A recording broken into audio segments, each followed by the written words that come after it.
Hey everyone, welcome to my YouTube channel Table Study. If you have not subscribed my channel yet, please subscribe. So today I'm going to start chapter 3, US hegemony in world politics. This chapter weightage is 4 marks. Normally 4 marks का ये पूछ लिया जाता है question, और अगर हम इकट्ठे बात करें तो इसके साथ 2 चैप्टर और हैं, 2 अदर चैप्टर वेटेज जो है इनकी मिक्स दी गई है आपकी CBSE के गाइडलाइन में, वो है आपके 12 मार्क्स की, मतलब ये तीनों चैप्टर मिला के आपके 12 मार्क्स के होते हैं. So that let's starting with the word is hegemony. So hegemony means dominance and leadership. Okay, इस पूरे चैप्टर में इसी वर्ड को बार बार हम सुनेंगे. सो दैट आपने देखा यहाँ पे डोमिनेंस और लीडरशिप किसकी, USA की. So let's start with the topics. I am going to cover this chapter in 4 parts. Okay, so don't be confuse. Let's start with the topics which we are going to cover in this video and coming videos. Beginning of the New World Order, Clinton years, 9/11, the global war on terror, Iraqi invasions, what does the hegemony means, कितने types के hegemony होते हैं, this is very very important. Constraints क्या थे, India का relationship कैसा था USA के साथ, और हेजमनी को कैसे ओवरकम किया लोगों ने, आई मीन वर्ल्ड ने. So that starting from the new world order. Okay, beginning of the new world order. अब यहाँ पे आपने देखा आपके NCERT में कवर किया गया है beginning of the 1990s. So before this I want to tell you about the introduction, like, so that everyone is surprised or shocked with the collapse of Soviet Union. Everyone was thinking about कि कैसे हो गया collapse Soviet union का, जो कि हमारे 2 super powers में आती थी. So that we had 2 super powers, like one power is suddenly disappearing. Now we have only one, that is USA. ठीक है, अब USA hegemony not emerged, not even beginning or behaving like hegemonic power from the starting after 1991. Okay, so let's start here.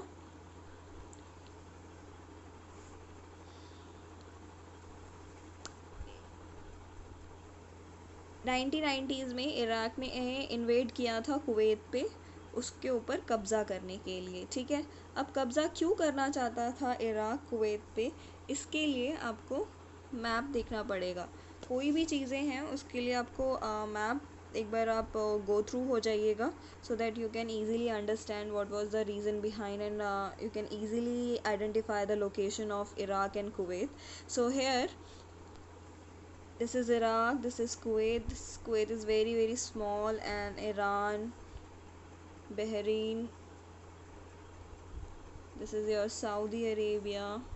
This is most important countries for the oil producing. Okay, यहाँ पे oil बहुत ज़्यादा तौर पे पाया जाता है. So that Iraq ने कुवैत पे इन्वेड किया. कुवैत पे इन्वेड इसलिए किया था, इसका रीज़न आपकी NCERTs में नहीं दिया गया है. So that I want to tell you about the reason. Iraq ने कुवैत पे एलिगेशंस लगाए थे कि कुवैत जो है वो ऑयल्स निकाल के बेच रहा है उनकी टेरिटरी से.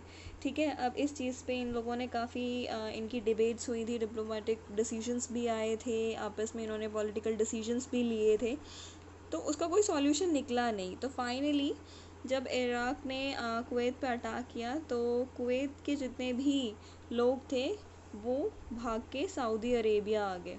अब सऊदी अरेबिया सीधा जाके USA के पास रिक्वेस्ट करता है कि हमें इस चीज़ का सॉल्यूशन निकाल के दे. अब यहाँ पे आपके दिमाग में क्वेश्चन आ रहा होगा कि इराक और ईरान की 1988 के टाइम से ही 80s अराउंड में इन लोगों की इनका वॉर हुआ था, जिसमें कुवैत ने भी काफ़ी असिस्ट किया था इराक को.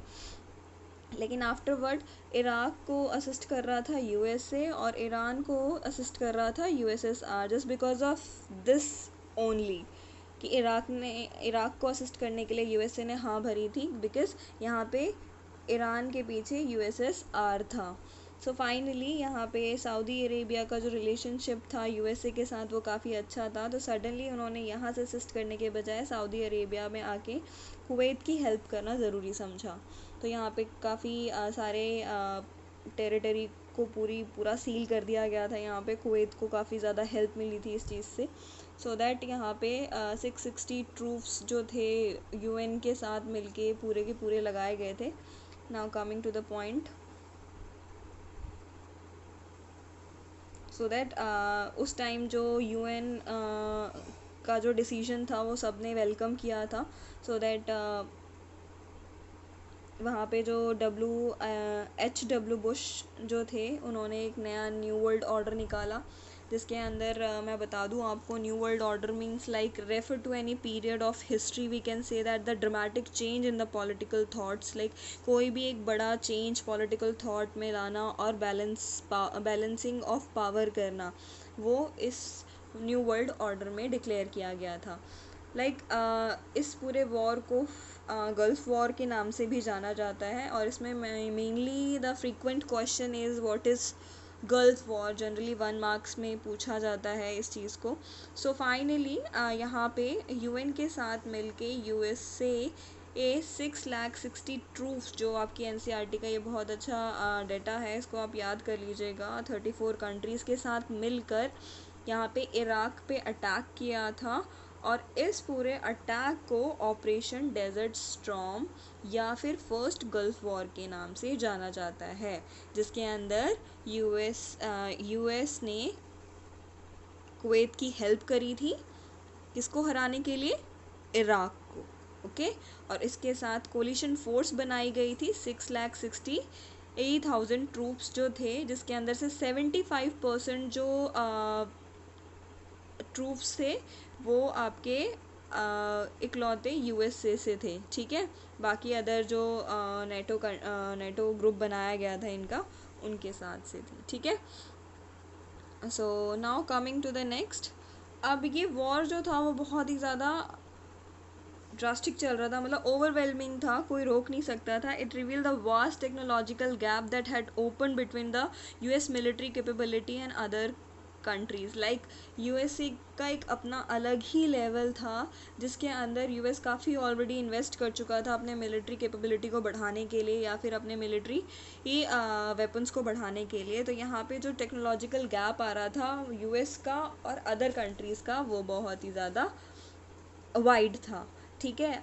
इस पूरे वॉर को हम कंप्यूटर वॉर और वीडियो गेम वॉर भी के नाम से भी जानते हैं, क्योंकि यहाँ पे एक्चुअल में कंप्यूटर के थ्रू ही मिसाइल्स को इधर उधर शिफ्ट किया जा रहा था। और वीडियो गेम वॉर इसलिए कहा जाता है क्योंकि यहाँ पे लोग घर पे बैठ के ऑलमोस्ट इस चीज़ डिस्ट्रक्शन को देख रहे थे, कि एज अ टीवी पे जो वाइड टेलीकास्ट किया जा रहा था, तो लोग अपने घर के ड्राइंग हॉल्स में बैठ के ही उन पूरी वॉर को देख पा रहे थे इन शॉर्ट। तो इस पूरी चीज़ को कंप्यूटर वॉर और वीडियो गेम वॉर के नाम से भी जाना जाता है। और इस चीज़ में यूएस को काफ़ी प्रॉफिट भी मिला था, किससे, जर्मनी, जापान और सऊदी अरेबिया से, क्योंकि यूएस ने खाली इनको हेल्प ऐसे ही नहीं करी थी, उनसे उन्होंने पैसा भी लिया था, सो दैट यूएस को काफ़ी हेल्प मिल रही थी एक करेंसी के तौर पे। Now coming to the next,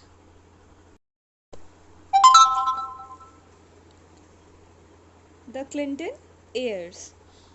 अब यहाँ पे जॉर्ज H.W. बुश जो थे, उन्होंने अपना यूएस प्रेसिडेंशियल इलेक्शन 1992 का लॉस्ट कर लिया था। दैट मीन्स वो हार गए थे इस इलेक्शन में। किन से हारे थे, बिल क्लिंटन से, जो कि डेमोक्रेटिक पार्टी के थे। अब यहाँ पे मैं बता दूँ, यूएस में 2 टाइप की पार्टीज होती है, एक रिपब्लिकन पार्टी और एक डेमोक्रेटिक पार्टी। तो क्लिंटन जो थे वो डेमोक्रेटिक पार्टी के थे, वो जीत गए। So during this era, it was a belief that government led the Clinton focused on the soft issue like democracy promotion, climate change, world trade, rather than the hard politics of military and security. अब यहाँ पे कहना ये था, just because of democratic party के थे, तो they believed that कि they mostly focused on the soft issue rather than the hard politics. अब मतलब soft politics पे उनका ज़्यादा ध्यान था कि डेमोक्रेसी को कैसे प्रमोट किया जाए, कैसे बढ़ाया जाए, सो दैट क्लाइमेट चेंज की जो कंडीशन है, जैसे ग्लोबल वार्मिंग होना, उनको कंट्रोल करना, पॉल्यूशन कंट्रोल करना, वर्ल्ड ट्रेड में अपने आप को एक्सपर्टाइज करना, या फिर एक्सपेंशन ऑफ वर्ल्ड ट्रेड करना है, इनका मेन फोकस था। सो दैट उनका जो जॉर्ज बुश जो डब्ल्यू बुश थे, उनका ज़्यादा कंसर्न किसके साथ था? हार्ड पॉलिटिक्स के साथ। ये सोचते थे कि जितना मिलिट्री पावर हो सके उनको वाइडन करो और सिक्योरिटी को और स्ट्रॉन्ग करना चाहिए। तो इसी की वजह से ये हार गए थे। आप सबको पता ही होगा, यूएस प्रेसिडेंशियल इलेक्शन जो अमेरिका का होता है वो आपके 4 साल का होता है। तो कॉन्टीन्यूसली 2 इलेक्शन बिल क्लिंटन जीते थे। 8 साल का जो उनका पूरा पैकेज था उन्होंने वो पूरा इन्जॉय किया था। लाइक बात तो हो गई यहाँ पे हार्ड पॉलिटिक्स और सॉफ्ट पॉलिटिक्स की। Now coming to the next, अब यहाँ पे ऐसा होता है कि still US showed its military power. अब जाते जाते बिल क्लिंटन, अब उनका टाइम ख़त्म हो ही रहा था, उन्होंने सोचा था कि अब जाते जाते थोड़ा बहुत कुछ मिलिट्री रिस्पॉन्स के ऊपर भी काम किया जाए। तो फर्स्टली उन्होंने 1999 में Yugoslavian action against the predominantly Albanian population in the province of the Kosovo. अब यहाँ पे ये चीज़ समझने वाली बात है, सो दैट स्लोवानिया के ऊपर उन्होंने अटैक किया था जस्ट बिकॉज ऑफ उनका आपस में ही कॉन्फ्लिक्ट चल रहा था अल्बानियन पॉपुलेशन को लेकर, या फिर उनकी जो इंटरनल कॉन्फ्लिक्ट्स थे, we can say that ethnicity को लेकर। सो उन्होंने कोसोवो को अपना एक मिलिट्री बेस बनाया, वहाँ से उन्होंने सीधा अटैक करा। सेकेंडली हुआ ये कि response to the bombing of US embassies in the Nairobi, Kenya and Dar इस्लाम।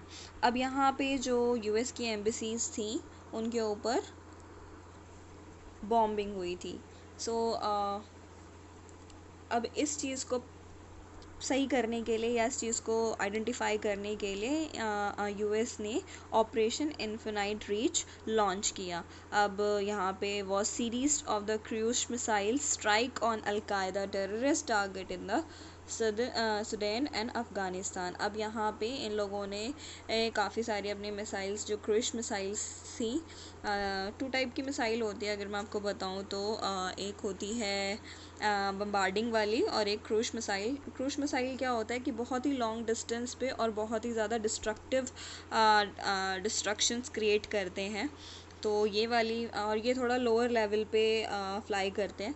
तो इस मिसाइल को इन लोगों ने ये टेररिस्ट को आइडेंटिफाई करने के लिए टारगेट बनाया और यहाँ पे इन्होंने अटैक किया। सो इस पूरे इंसिडेंट पे यूएस ने बिल्कुल भी परमिशन नहीं ली थी, यूएन के सैंक्शन की उसको ज़रूरत नहीं लगी, क्योंकि यूएस वाज थिंकिंग लाइक कि जितने भी यूएन में मेंबर हैं मेरे नोन हैं और मुझे परमिशन लेने की ज़रूरत नहीं है। सो दैट इंटरनेशनल लॉ उसने नहीं माने थे, उसने सीधा अटैक करा था। सो if you have any query then just let me know in the comment section. Till then, take care.